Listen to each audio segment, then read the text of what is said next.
The City of Ember, Chapter 15, A Desperate Run. But this can't be right, said Dune. If the river is the way out of Ember, why is there just one boat? It's only big enough for 2 people. I don't know, said Lena. It is strange. Let's look around some more. They stood up. Dune went back to where they'd left the boxes and got another candle. He brought it into the boat room and lit it, and the room grew twice as bright. Right away, they saw what they hadn't noticed before.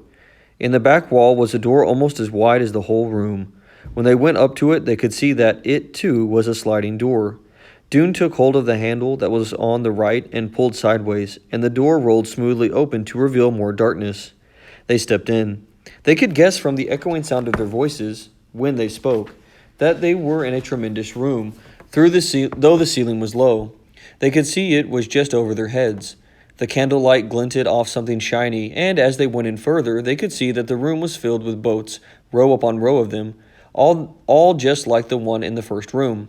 There must be hundreds, Lena whispered. Enough for everyone, I suppose, said Dune. They wandered around a bit, but there wasn't really much to see. All the boats were the same.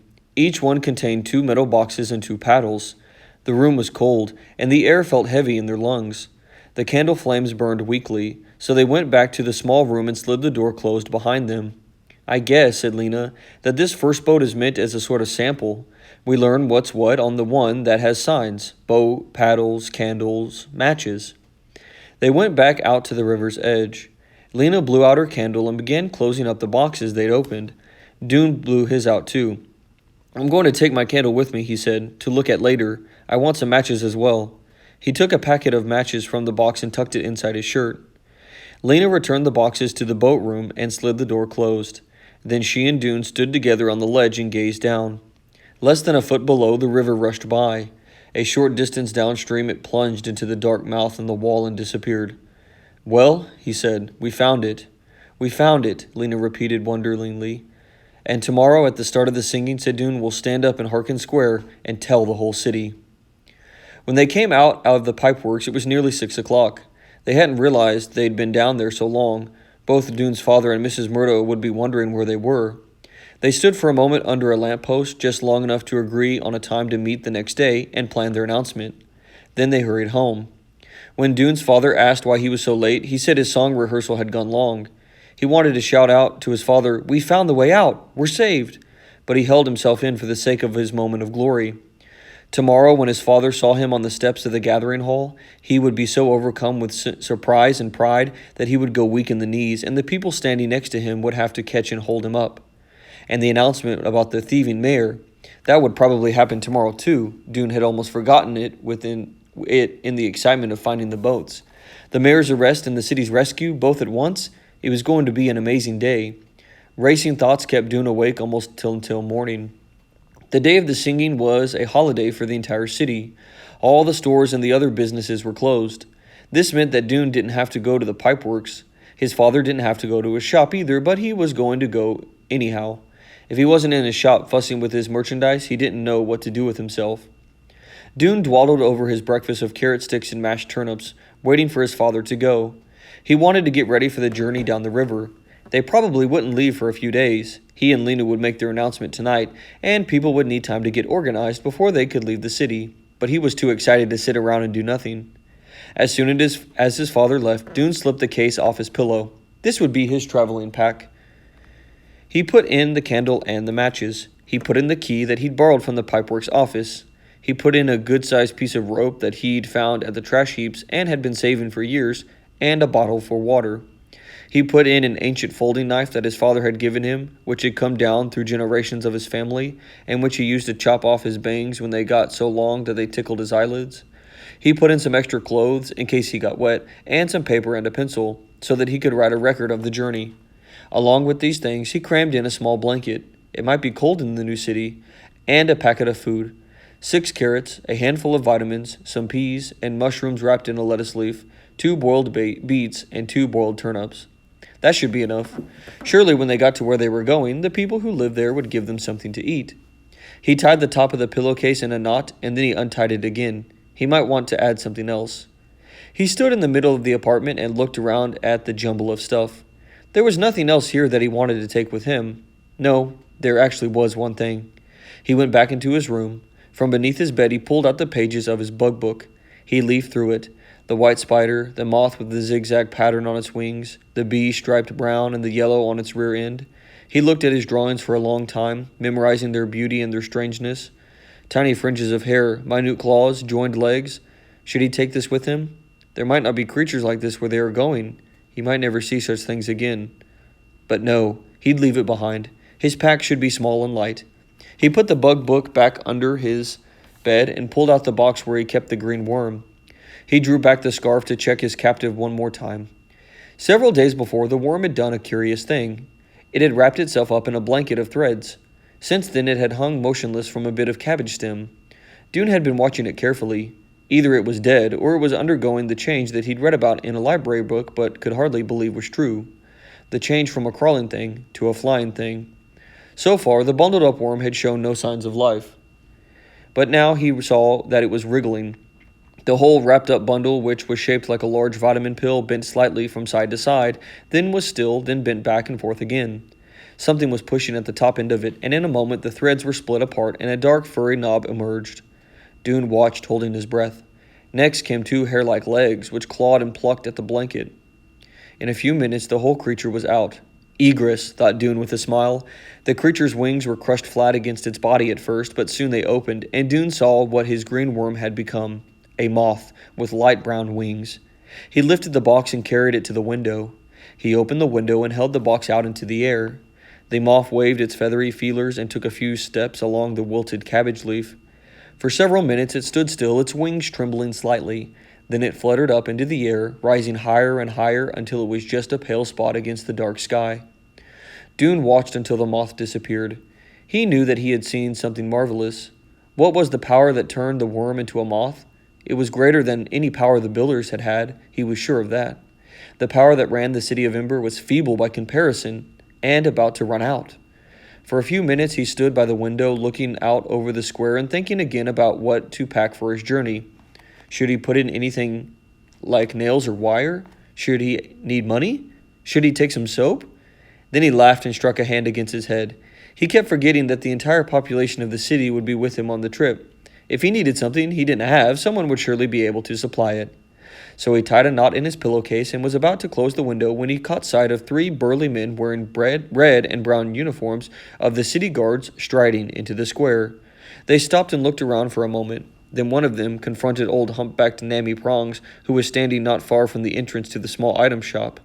The guard towered over her, and she twisted her head sideways and squinted up at him. Dune could hear the guards' voices clearly. "We're looking for a boy named Harrow." "Why?" said Nammy. "Spreading vicious rumors," was the answer. "No. Do you know where he is?" Nammy hesitated a moment, and then she said, "He went off to the trash heaps just a minute ago." The guards nodded curtly and beckoned to his companions. They marched away. Spreading vicious rumors?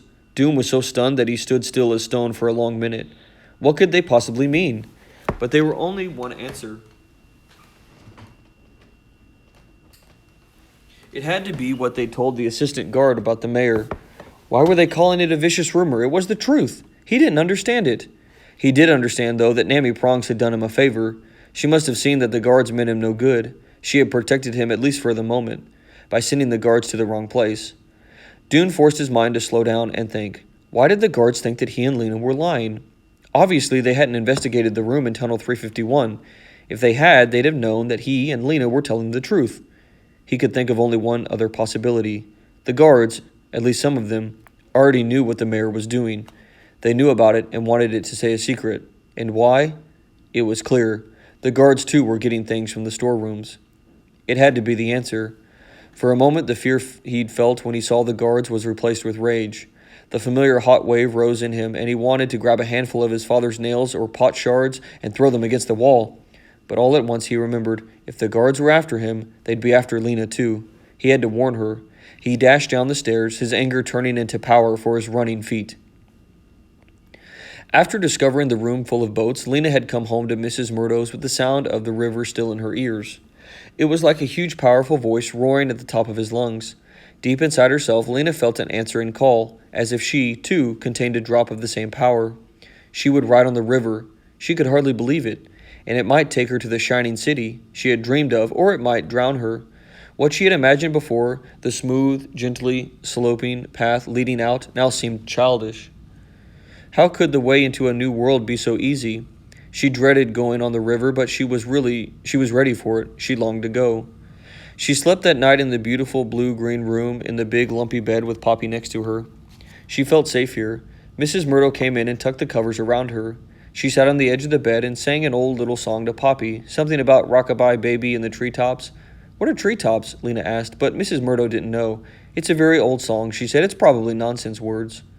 She said goodnight and went into the living room, where Lena could hear her humming quietly as she tidied up. She was so orderly. She never left her stockings draped over the back of a chair or her sewing spread out over the table. Lena closed her eyes and waited for sleep. But her thoughts kept tumbling around. So much was going to happen tomorrow. The whole city would be in an uproar. People would stream down into the pipeworks to see the boats. They'd be excited, shoutings and laughings and crying, packing up their belongings and surging through the streets. If they couldn't all fit into the boats, there would be fights. Some people might get hurt. It was going to be a mess.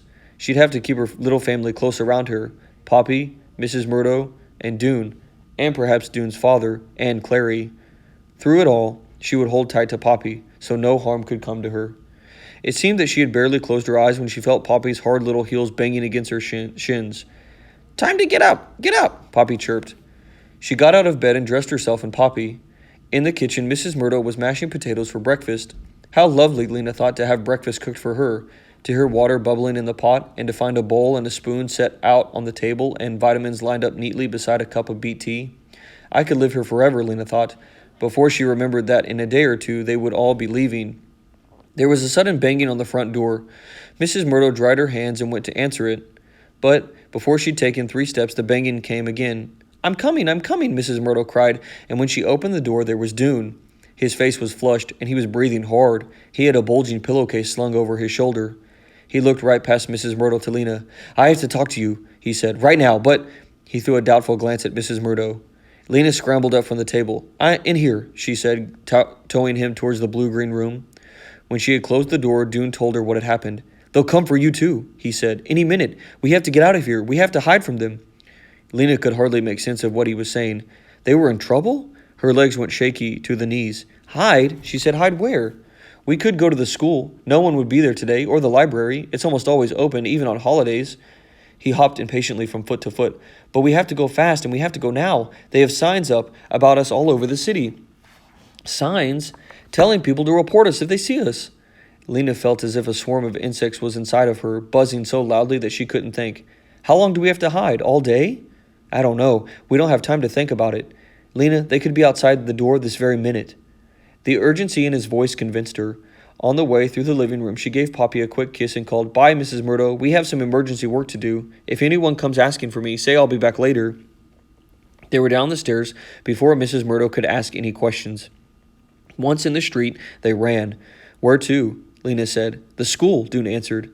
They took Greystone Street, staying within the shadows as much as they could, and they passed the shoe shop. As they passed the shoe shop, Lena saw a white piece of paper stuck up on the window. She glanced at it, and her heart gave a wild jump. Her name and Dune's were written on it in big black letters. Dune Harrow and Lena Mayfleet wanted for spreading vicious rumors. If you see them, report to Mayor's Chief Guard. Believe nothing they say. Reward. She snatched the poster off the window, crumbled it up, and tossed it into the nearest trash can. In the next block, she tore down 2 more, and Dune ripped one off a lamppost. But there were too many to get them all, and they didn't have time to waste. They ran faster. On this holiday, people slept late, and because the stores were closed, the streets were nearly empty. Still, they took the long route all the way out to the beehives to avoid Spark Swallow Square, where a few people might be standing around and talking. They ran past the greenhouses and up Deadlock Street. As they crossed Night Street, Lena glanced to her left. 2 blocks away, a couple of guards were crossing to Green Gate Square. She tapped Dune's shoulder and pointed. He saw them and they ran faster. Had they been noticed, Lena thought? They would have heard a shot if the guards had seen them. They got to the school and went in through the back door. In the wide hallway, their footsteps echoed on the wooden floor. It was strange to be here again, and to be here alone, without the clatter and chatter of other children. The hallway with its 8 doors seemed smaller to Lena than it had when she was a student, and shabbier. The planks of the floor were scuffed gray, and there was a cloud of finger smudges around the doorknob of every door. They went into Miss Thorne's room and out of habit, they sat at their old desks. I don't think they'll look for us here, said Dune. If they do, we can crawl into the paper cabinet. He set his pack down next to him on the floor. For a while, they just sat there, getting their breath back. They hadn't turned the light on, so their room was dim. The only light came from beneath a blind over the window. Those posters, Lena said after a while. Yes, everyone will have seen them. What will they do if they catch us? I don't know, something to keep us from telling what we know. Put us in the prison room, maybe. Lena ran her finger along the B carved in the desktop. She felt like a very long time since she'd last sat at this desk. We can't hide in here forever, she said. No, said Dune, just until it's time for the singing. Then when everyone is gathered in Harkin Square, we'll go and tell about the boats and the mayor. Won't we? I haven't really thought about it. I haven't had a chance to think at all this morning. But the guards are always there at the singing, standing next to the mayor, said Lena. They'll grab us as soon as we open our mouths. Dune's eyebrows came together in a dark line. You're right. So what will we do? It was like finding yourself on a dead-end street, Lena thought. There was no way out. She stared blankly at the things that had once been her daily companions. The teacher's desk, the stacks of paper, the book of the city of Ember on its special shelf. The old words ran through her head. There was no place but Ember.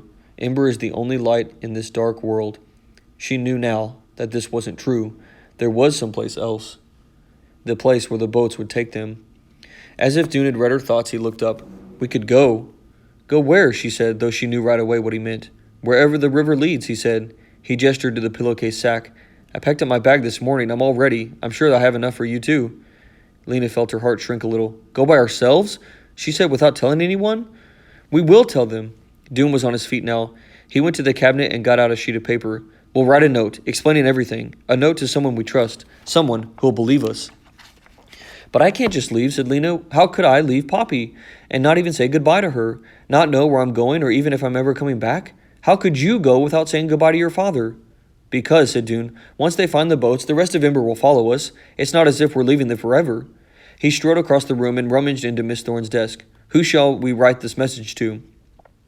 Lena wasn't sure about this idea, but she couldn't at the moment think of a better one.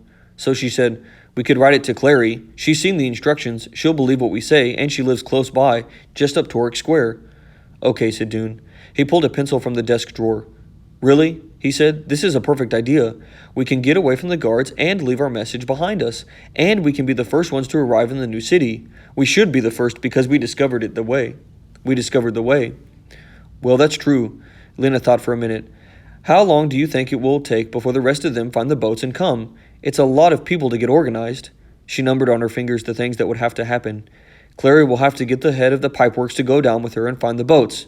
Then she'll have to make the announcement to the city. Then everyone in Ember will have to pack their things, troop down to the river, and get all those boats out of the big rooms and load themselves in. It could be a mess, Dune. Poppy will need me. She pictured frenzied crowds of people and Poppy tiny and lost among them. Poppy has Mrs. Murdo, said Dune. She'll be fine. Really, Mrs. Murdo is very organized. It was true. The thought of taking Poppy with her out on the river, which had darted into Lena's mind, darted out again. I'm only being selfish, she thought, to want to have her with me. It's too dangerous to take her. Mrs. Murdo will bring her in a day or two. This seemed the most sensible plan, though it made her so sad that it cast a shadow over the thrill of going to the new city. What if something goes wrong, she said. Nothing will go wrong. It's a good plan, Lena. We'll be there ahead of everyone else. We can welcome them when they come. We can show them around. Dune was bursting with eagerness. His eyes shone and he jiggled up and down. Well, all right, said Lena. Let's write our message then.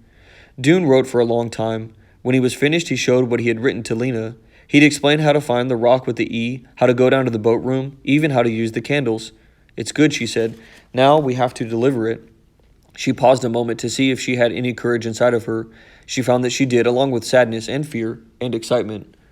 I'll deliver it, she said. I'm the messenger after all. I know back ways to go where no one will see me. An idea struck her. Dune, maybe Clara will be home. Maybe she would keep us safe and help us tell what we know, and we won't have to leave right now. Dune quickly shook his head. I doubt it. She's probably with her singing group getting ready. You'll just have to leave the note under the door. Lena could tell from his tone of voice that Dune didn't really want Clary to be home. She supposed that he had his heart set on their going down the river by themselves. Dune glanced up at the clock on the schoolroom wall. It's a little after 2, he said. The singing begins at 3. After that, everyone will be in Harkin Square and the streets will be empty. I think we can get to the pipework safely then. Why don't we leave about a quarter after 3? Do you still have the key? Dune nodded. So after I've delivered the note to Clary, I'll come back here, said Lena. Yes, and then we'll wait until 3:15 and then we'll go. Lena got up from the cramped desk and went to the window. She moved the blind a little and peered out. There was no one in the street. The dusty schoolroom was very quiet. She thought about Dune's father, who would be frantic when he saw his son's name on these posters, and then realized later that Dune had disappeared. She thought about Mrs. Murdo, who might already have seen the posters, and who would be frightened if guards came looking for Lena, and terrified if Lena didn't come home by nightfall. She tried not to think about Poppy at all. She couldn't bear it. "Give me the note," she said to Dune at last. She folded the piece of paper carefully and put it in the pocket of her pants. "I'll be back soon," she said, and she went out of the room and down the hall to the rear door of the school. Dune went to the window to watch her go. He moved the blind aside just enough to see out into Pibb Street. There she was, running in that long-legged way with her hair flying. She started across Stone Grit Lane. Just before she reached the other side, Dune's breath stopped in his throat. Two guards rounded the corner from Knack Street directly ahead of her. One of them was the chief guard. He leapt forward and shouted so loudly that Dune could hear him plainly through the glass. "That's her! Get her!" Lena reversed her direction in an instant. She raced back down Pibb Street and turned down School Street toward Bilbo Square and vanished from Dune's sight. The guards ran after her, shouting. Dune watched, sick with horror. "She's much faster than they are," he told himself. "She'll lose them. She knows places to hide." He stood frozen next to the window, hardly breathing. "They won't catch her," he thought. "I'm sure they won't catch her."